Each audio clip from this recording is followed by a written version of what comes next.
Hi guys, welcome back to my YouTube channel. So today I have something different for you. I wanted to make another Procreate time lapse, and as I was planning to do this yesterday, I realized I only had 10% battery left on my iPad. So I was like, shit, okay, I need to draw as fast as I can and try to make this a thing. I saw some really impressive views of halftones yesterday that got me inspired to try some of the new brushes I got from the Texture Supply Co. website, and so I just wanted to test them out and make these animals, or more specifically this impala, have the halftone shading that I had seen on I think it was Anisha's art.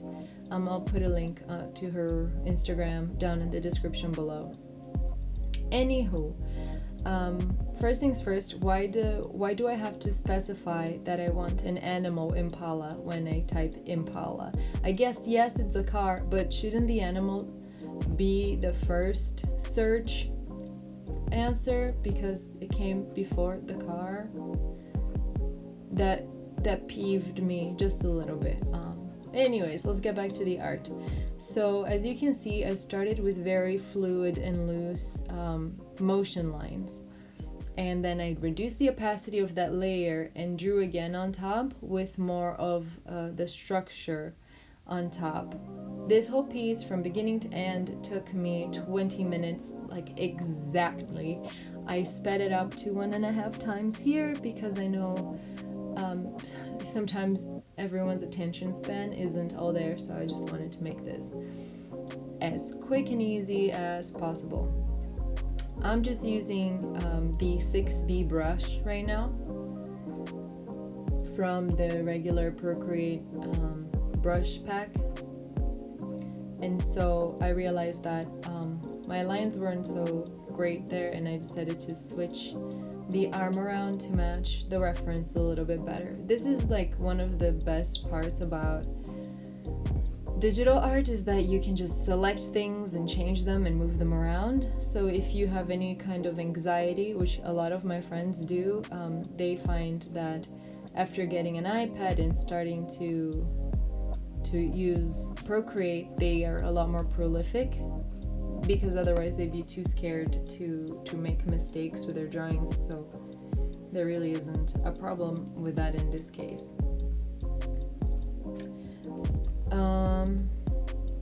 Yeah, so I reduced, this now I'm using Gawki's brush from, she sells it on her Etsy. I'll also put the link down below. It's her Photoshop brushes that I imported into Procreate. It's a really cheap set. I recommend getting it and helping her out. So they're really good brushes for textures and things. And I think it was only about $5 maybe for the whole brush set. And there's a lot of brushes in there that I like. So I use the brush set, and as you can see, I'm still changing things as I'm going. I used to be so faithful to the sketch underneath, and my sketches used to have to be so tight before I even started finishing a piece, but over time I've become more confident with how my instincts, and I think that when you're trying to replicate the drawing underneath exactly, then you lose a lot of that fluid motion, the fluidity that you have with the sketch, that sometimes when you ink things it looks really stiff, and I think it's because you're not improvising anymore. And maybe if you try to just keep your inks as loose as your sketches, you will not face that problem anymore. As you saw, my 5% battery warning just popped up, and I was like, oh my gosh, I'm not even halfway done, because I wanted to, test the halftones and color this. So I think after I saw that little warning, I was like, okay, I need to work faster. So I started getting even more improvisational, and I guess I should use the word careless, but I didn't want to forgo all of the things that I wanted to do. So maybe next time your iPad is at 10%, you you will also want to challenge yourself to to draw as fast as you can, just to get it out there. As you can see, my inks aren't super connected and tight, so I couldn't just select the outside.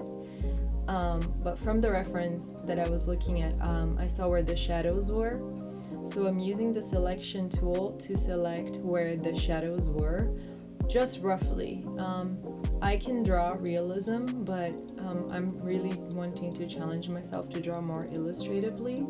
So I'm trying to simplify my shapes, and I think that the selection tool is a great way to learn how to do that, because you can't always see exactly how it's going to turn out. So I selected the places that were in shadow in the reference photo that I had used, which was just, generic Impala photo reference from Pinterest, I think is where I got it. And then with the True Grit texture brush, in a new layer, I put in a halftone. And I quite like how it looks right now. It looks very, I don't know, I love manga, as you know, so I thought it looked cool. Then I wasn't satisfied with just doing that, so I picked the color where the Impala was like a rust color. So I will select that area too with the selection brush, and then put in the like a rusty color on top. When you're using screen tones in real life, you put them down, you cut them out with an X-Acto knife, and then you use the spatula. It's a tone spatula to press it down in the areas, and then you come back in with the X-Acto knife and shave off areas and cut off areas that you did too much. So I'm kind of thinking of it the same way with digitally. I'm trying to think of like, where would I cut? Like if this was an actual screen tone, I would put down the tone, then cut it out with a spatula or with the X-Acto knife, and then spatula it in, and like to make it adhere. But so I wanted to make this look a little bit more kind of risograph. I'm kind of becoming obsessed with risographs right now, so I offset, even though I had the line for the coat real neat, I offset it just a little bit to make it look like it got printed a little bit wrong, just to give it a little bit more of a style. So today, as you can see, I'm going nuts with the selection tool. But such is life. Remember that about 5 minutes before this, I had gotten the 5% battery warning, and I was hauling to get it all done in time. I decided at this point I wanted to put in a background, so I wanted to color the Impala in with a base color, and I didn't like how opaque the dots were, and then so I'm gonna duplicate it until it's a solid color later, because you see it's still too transparent. So I selected that color, selected the inverse, and then I'm gonna fill it in with the color that I had chosen before. Reduce the opacity, duplicate, and merge them all down later. One thing I did learn from this is that too many different tones in the same thing on the same area looks kind of wonky. So I will undo some of this stuff later. In the reference, it was on a field, so I was trying to emulate the colors of the field with this brush, which you will see I ultimately didn't do in the final piece. But as always, I think it's important to experiment, even though you're racing against time. Give yourself the time to try different things, because you never know. It could have looked awesome, but it was too distracting. So ultimately, I thought it needed more simplicity. You can see me struggling right there to make this proper.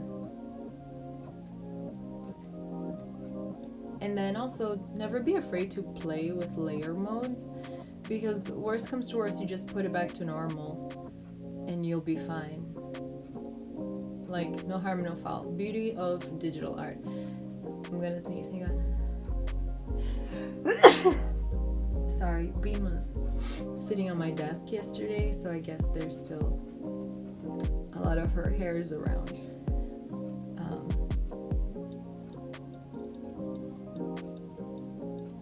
Yeah, so as you see, this is just me fussing around with layer modes and types and things.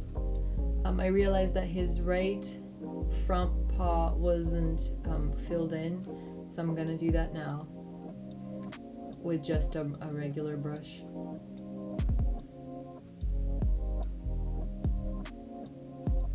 I actually used the fill tool.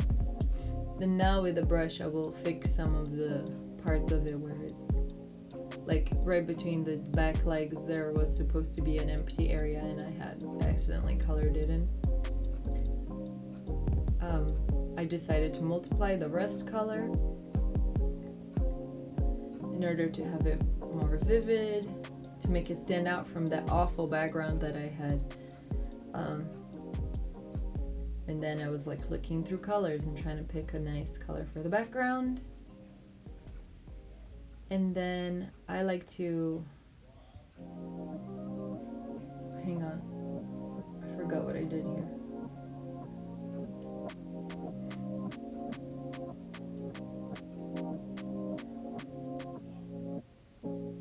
Oh yeah, so now I think I was gonna sign, and I like to sign in overlay layers just because I think it looks cool. But after I saw how it looked on the paw, I was like, oh, that's neat. So I'm gonna add the highlights that were on the reference photo by using the overlay brush in that same yellow color to kind of bring out the lightness of, or the reflectiveness of the fur and some of the rim lights that the photograph captured so well that my image was lacking. And that's it. Basically, by the time I finished this and like exited it off Procreate, there was 1% left on my iPad, and that could have been bad because I could have just lost all the footage, because it takes like a second for the footage to be exported to the photos. So I was really playing with fire yesterday. Thank goodness everything worked out and you guys have a video. Let me know in the comments if you like it. As always, like and subscribe. It does help my channel. As you know, I don't monetize my channel because I believe that I am supposed to share all this knowledge and experimentation with you guys so that you can be inspired to create your own. So go out there and create something, and let's draw the world together. And yeah, so thanks so much for watching, and I'll catch you guys next time. Bye.